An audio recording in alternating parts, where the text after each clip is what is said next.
what are some of the socio-cultural factors?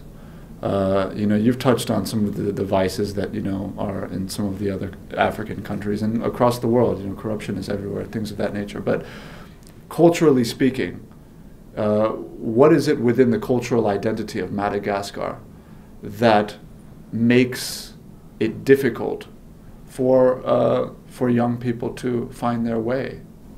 I can say, first of all, it's mostly about entrepreneurial ecosystems. For young people who want to start their companies, they have to find the fund. For example, it's like other part of Africa, but in Madagascar in particular, it's like they have to find, to go to the bank and asking for a loan, which asks them for a high rate of high rates. So there is also the part of the tax. They are going to be registered first, but the tax is very high. So I can say it's not very easy for young people. That's the reason of why I try to alleviate those different processes so that young people can easily integrate to this environment of entrepreneurship. So that's what I say about culture and the passions as well.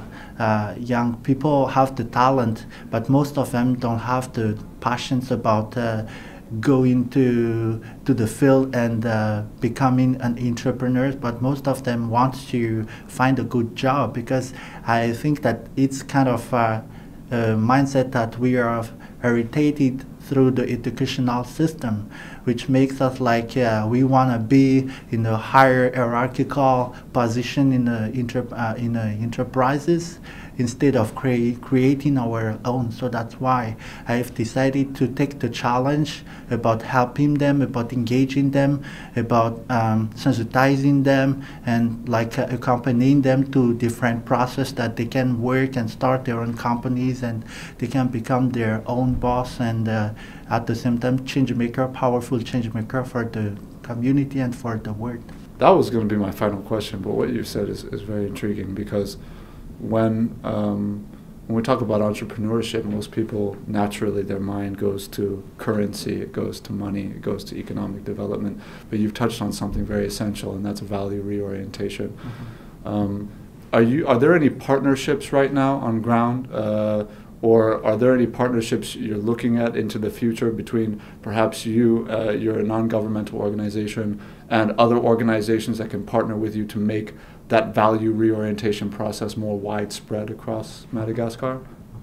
The process that we are using at this moment is trying to develop the public and private partnerships. Like creating like a fund that the government can provide for young people, and there is also a kind of a basket fund that we want to create. So it's like a kind of a solidarity fund from private sectors, so that different they are going to be governed in a kind of association. If I can say, there is a lot of association for private sector in Madagascar. So what I am going to do is like creating that basket fund, so that those private sectors, the existing private sector, can contribute through that basket fund, which will help to create a new pepiniere of enterprises. And we are also helping young people to integrate different crowdfunding platforms, which are mostly engaged diaspora, African diaspora in Europe, in America, and in different parts of the world.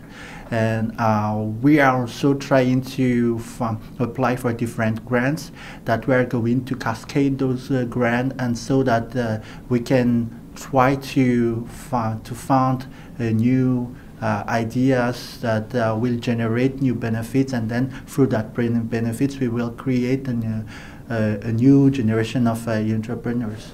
Yeah. Narendra, thank you so much for coming on the program. It's been a privilege.